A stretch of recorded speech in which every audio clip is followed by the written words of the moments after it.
Assalamualaikum warahmatullahi wabarakatuh.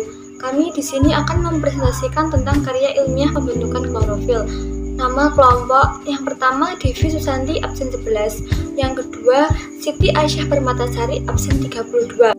Yang pertama, kita akan membahas tentang pembentukan klorofil.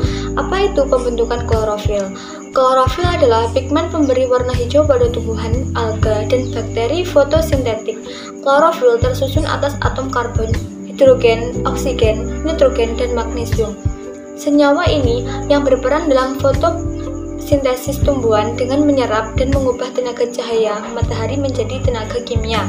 Pembentukan klorofil menurut Dwi Joseputro pada tahun 1994 dipengaruhi oleh beberapa faktor, antara lain sebagai berikut.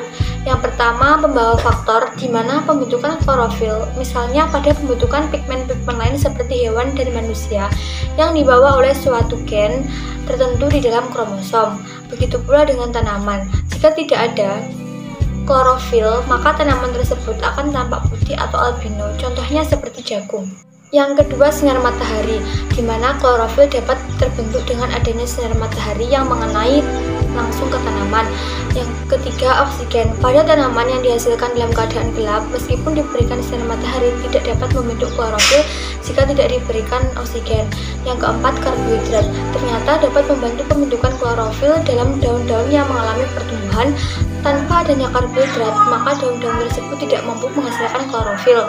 Yang kelima, nitrogen, magnesium, dan besi merupakan suatu keharusan dalam pembentukan klorofil. Jika kekurangan salah satu dari zat tersebut akan mengakibatkan klorosis pada sebuah tumbuhan.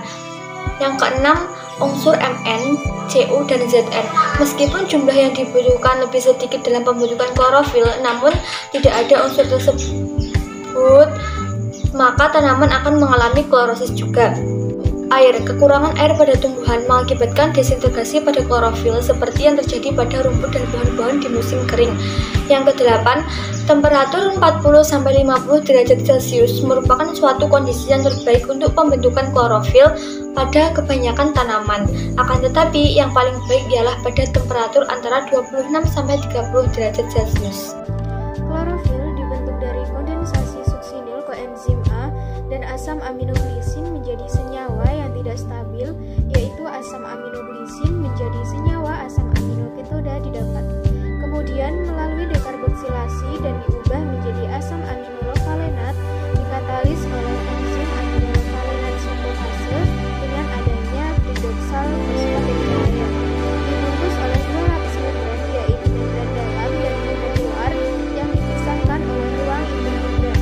Membran luar datar sedangkan membran dalam lebar dan melihat ke arah dalam membentuk tumpukan seperti kantong-kantong yang disebut dengan tilakoid. Tumpukan tilakoid yang sejajar disebut dengan granum. Satu granum terdiri dari 2-100 tilakoid. Di dalam setiap tilakoid terdapat ruang yang disebut ruangan yang berisi darah pelangi. Kloroplas merupakan organel yang berbentuk lensa dan berukuran kira-kira 2 mikrometer dikali 5 mikrometer. Kloroplas ini dilingkupi oleh dua membran yang dipisahkan oleh ruang intermembran yang sempit. Membran dalam melingkupi cairan yang disebut stroma. Stroma mengelilingi ruangan ketiga yang dibatasi oleh membrannya sendiri atau membran tilakoid. Di seluruh kloroplas, kantung tilakoid ditumpuk membentuk grana yang dihubungkan satu sama lain oleh tubula tipis di antara masing-masing tilakoid. Tiap-tiap kloroplas mengandung 40-60 granum, yang ada juga yang tidak pakai grana seperti pada kloroplas seludang ikatan pembuluh. Membran tilakoid sama dengan membran lain, yaitu disusun oleh lipid dan protein, di samping adanya pigmen-pigmen fotosintetik dan senyawa-senyawa pembawa elektron lainnya. Kloroplas sama dengan mitokondria juga punya DNA, ribosom, dan juga RNA sendiri yang berguna untuk membentuk polipeptida dan protein tertentu bersama dengan DNA inti. Sekian presentasi mengenai karya ilmiah pembentukan klorofil yang kelompok kami sampaikan. Sebelumnya kami mohon maaf yang sebesar-besarnya apabila dalam penyampaian materi tadi mungkin ada beberapa kesalahan kata. Semoga bermanfaat bagi kita semua. Terima kasih. Wassalamualaikum warahmatullahi wabarakatuh.